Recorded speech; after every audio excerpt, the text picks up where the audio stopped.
So let's go back to the good old days of the beginning of the 2020-21 season. You have to remember that there was a short training camp and a short preseason. So in some ways, the Christmas Day game, it's practically the end of preseason. And Steve Kerr said at the time that they just weren't ready for the season, what with all the new people and Steph Curry not even playing with those new people the previous year. So there's a lot of excuses and a lot of reasons why the Warriors were not all together. So I'm not trying to dump on individual players, but let's just say that objectively their offense was disorganized and it was hard for them to get into their horn sets. So here's a couple of examples. So this is horns. You've got corners, elbows, top, but James Wiseman over here is not all sure where he's supposed to be in this play.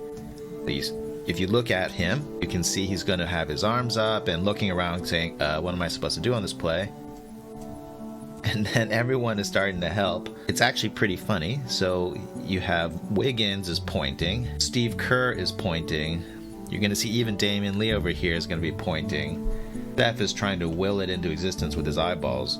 And of all things, Kelly Oubre is calling for the ball. The play is not supposed to go to Oubre. So Wiseman and Oubre both are not completely sure what's going on in this play. So if you want a micro soap opera, you can look at each one of these different people pointing at Wiseman, trying to tell him which way to go. Which way am I going?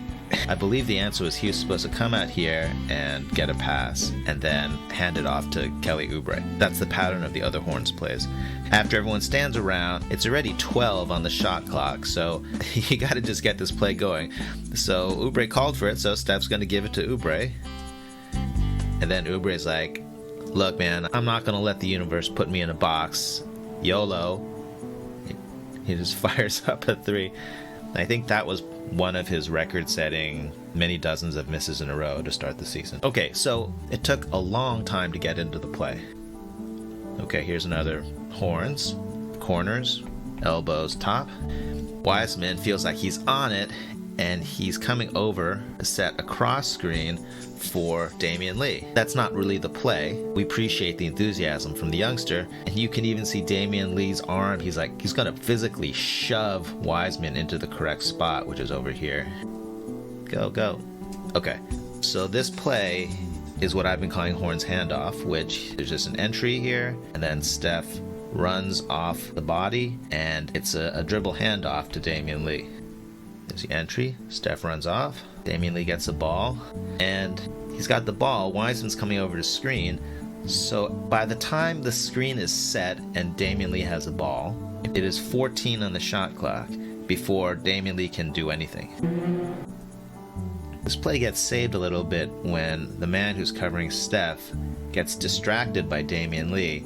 He doesn't need to look at Damian Lee. He should be right in Steph Curry's face, because we've got a defender here who's in drop who can contain Damian Lee's drive. But in reality, he does look. The defender is going to look. It's kind of like that meme where that boy is walking with his girl and then he looks at the other girl. And Steph says, all right, you're going to go look there. I'm going to just relocate to the corner here.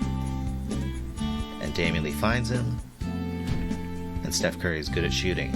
Okay, now you might say that the reason the Warriors are slow getting into the set is because James Wiseman graduated from high school, walked off the stage, went into a coma, and woke up on this NBA court. Like he's had zero practice, zero experience. But even when the play goes smoothly, here's the similar play. Remember good old Brad Wanamaker? So there's the entry to Looney, got horns, right? Corners, elbows, top. Looney gets it, and he's going to have dribble handoff to Andrew Wiggins. Here comes. All right, so that's pretty good, but so we're at 15 on the clock, which is a little bit better. This is like the best case, but Andrew Wiggins, he likes to survey the landscape when he gets the ball. So here he just gives the screen defender time to get around the screen, and so Looney is trying to make up for it by readjusting his screen this side, try to do it flat, trying to re-screen. So Looney finally settles into screening this angle. Wiggins does move. The Bucks are in drop position. They're dying for Wiggins to pull up for a mid-range jumper. That's what he does. Let's return to 2021-22 preseason. First game, I noticed the Warriors have tweaked their horn set to get into the play way faster. So here it is. This is basically horns.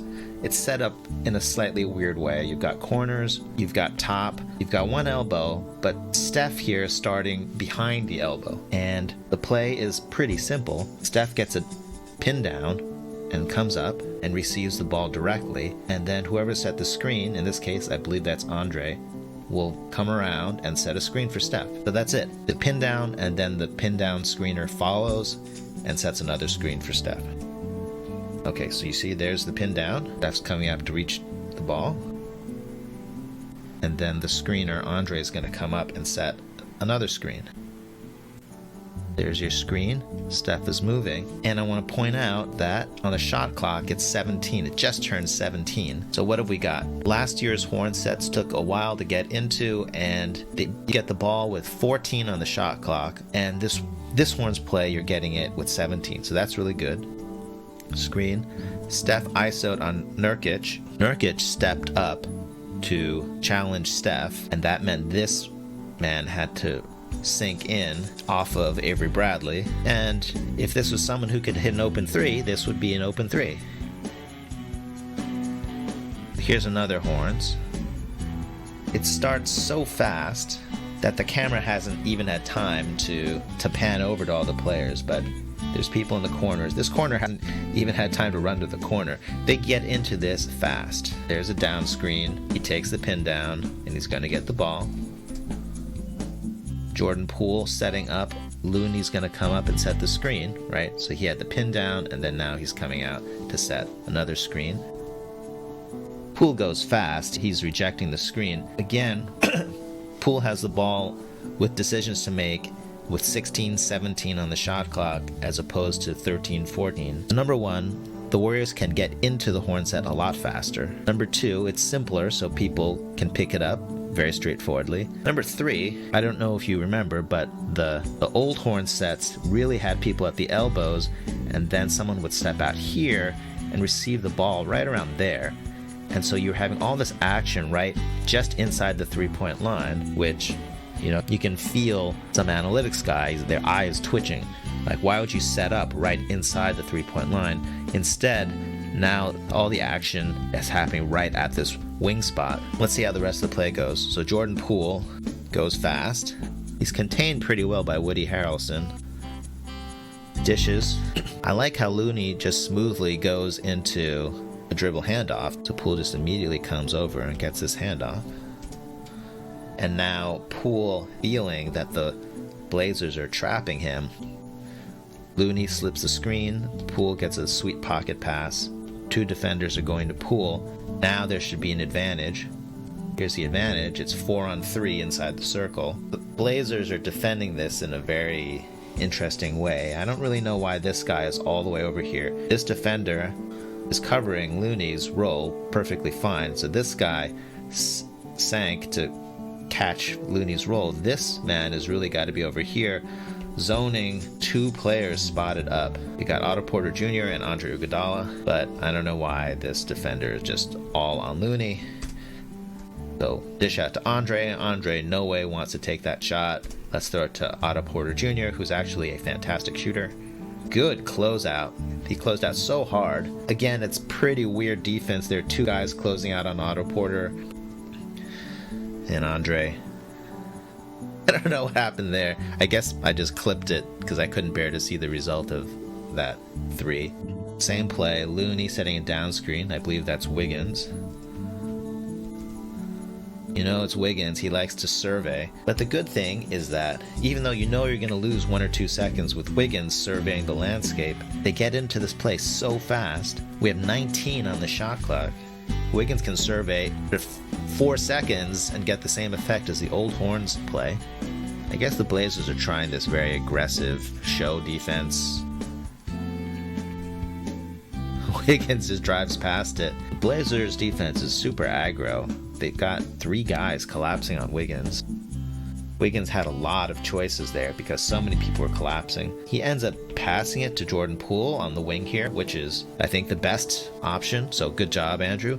But another good option, our guy Juan Toscano Anderson, was in the corner. He doesn't really want to spot up. He'd rather do this baseline cut, and he thinks he's getting this ball. He looks like he is geared to go up for the alley-oop, but Andrew Wiggins did not make his dreams come true.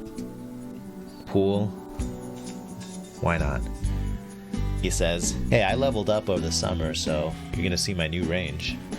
But in conclusion, I like this new horns play. I like how it is way faster than the old horns play, and it's simpler too, and it gives you time to get into lots of different options. When you have smaller, simpler pieces, then it's easier to improvise plays and read and react because there's more time to do that, and then there's just fewer things to go wrong. I think last year Kerr was feeling like players like Oubre and Wiseman and Wiggins needed more structure in the plays, so they really needed to have set places and know exactly what they were doing. But this season, you can see that Kerr feels that I have a lot of vets who can make fast reads, and we're going to go fast. That doesn't mean we're going to run at top speed. It means we're going to get into actions, and when actions don't work, we're going to go into secondary actions, we're going to go into third actions, and we're just going to keep on hitting the defense until the defense cracks. So it's really fun.